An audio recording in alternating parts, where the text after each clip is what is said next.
அனைவருக்கும் வணக்கம். காசி நகரச்சத்திர மேலாண்மை கழகத்தின் தலைவர் வேட்பாளர் துபாய் திரு ஏ.என். சொக்கலிங்கம் அவர்களுடனான நேர்காணலுக்கு உங்களை வரவேற்பதில் மகிழ்ச்சி. காசி நகரச்சத்திர தேர்தல் நடைபெற இருக்கு. நமக்கெல்லாம் பல கேள்விகள் இருக்கலாம். அந்த கேள்விகளுக்கெல்லாம் விடையாக இந்த நேர்காணல் இருக்க போகுது. மிகப்பெரிய ஆளுமை, யங் ஜெனரேஷனுக்கு இன்ஸ்பிரேஷனாக இருக்கக்கூடியவர்கள், பல்வேறு தளத்துல இயங்கிக் கொண்டிருப்பவர்கள். இன்று அவர்களை சந்திப்பதில் மகிழ்ச்சி. வணக்கம் சார். வணக்கம். நலமா இருக்கீங்களா சார்? ஓகேங்க சார். இப்போ நீங்கள் தனிப்பட்ட விதமாகவே ஆன்மீகம், கல்வி, இப்படி பல வகையிலையும் நம்ம சமூகத்துக்கு தொடர்ந்து சப்போர்ட் பண்ணிட்டு வரீங்க.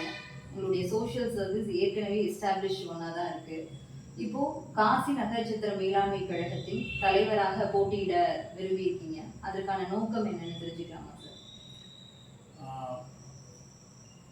ஒரு இண்டிவிஜுவலாக நீங்கள் நிறைய சமூக நலன்களுக்கு உள்ளதோ இல்லை சமூக நற்பணிகளோ செய்யலாம். அதே ஒரு அமைப்பின் மூலமாக செய்யும்போது அது பன்மடங்காகி ஒரு பெரிய அளவில் அது சமுதாயத்தை போய் அடையக்கூடிய ஒரு வாய்ப்பு இருக்குது. அந்த வகையில் நீங்கள் பார்த்தீங்கன்னா இப்போ நகரத்தார்கள் எங்கு சென்றாலும் அவங்களுக்கு அந்தந்த ஊர்களுக்கு அந்தந்த பகுதிகளுக்கு தனியான ஒரு அமைப்பை ஏற்படுத்தி கொண்டு அதற்கு வேண்டிய நற்பணிகளை அந்த பகுதிகளுக்கு மட்டும் இல்லை அந்த ஊர்களுக்கு மட்டும் செய்து கொண்டிருக்கிறார்கள்.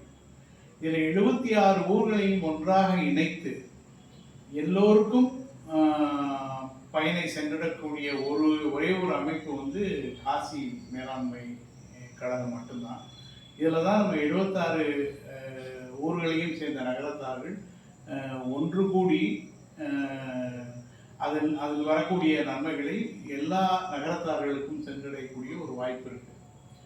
அதனால என்னுடைய பணிகளை, ஒரு சிறிய பணிகளை நான் இன்னைக்கு கொஞ்சம் விரிவுபடுத்தி செய்யணும்னு நினைச்சா எனக்கு கிடைச்சிருக்க ஒரே ஒரு பிளாட்ஃபார்ம், ஒரே ஒரு அமைப்பு காசி மேலாண்மை கழகம் தான்.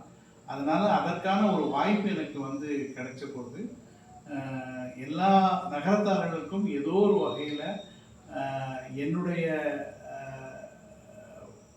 உழைப்பும் இல்லை என்னுடைய எண்ணங்களும் ஒரு நற்பணிகளாக சென்று அடைய வேண்டும் என்ற நோக்கத்தில் தான் இதில் நான் பார்ட்டிசிபேட் பண்ணுறேன். இன்னொன்று இப்போ காசி என்பது ஒரு புனித ஸ்தலம், ஒரு தெய்வீகமான இடம். அதில் தெய்வ சிந்தனையும் தர்ம சிந்தனையும் கூடி நம்ம சில அமைப்புகளை ஏற்படுத்தியிருக்கோம். அந்த அமைப்புகள் இன்று ஒரு பெரிய அளவில் நகரத்தார்களுக்கு பயன்படக்கூடிய ஒரு அமைப்பாக மாறி இருக்கிறது. முன்னாடி தெய்வ காரியங்களும் சில தர்ம காரியங்களும் நடந்து கொண்டிருக்கிறது. இப்போ உள்ள நிலைமை என்னன்னா, அதில் வரக்கூடிய நன்மைகள் நம்மளுடைய 76 ஊர்களிலும் வசிக்கக்கூடிய நகரத்தார்களை அவர்களுடைய வாழ்வாதாரத்தை மேம்படுத்தக்கூடிய அளவில் அது காசி மேலாண்மை கழகம் நன்மையை அழைக்கக்கூடிய ஒரு நிலைமையில் இருக்கு. அந்த நேரத்தில் நம்மளாம் உள்ளே போனால் அது ஒரு நல்ல நிலைமைக்கு எல்லாருக்கும் இந்த பயன் கிடைக்கக்கூடிய ஒரு வாய்ப்பு கிடைக்கும்.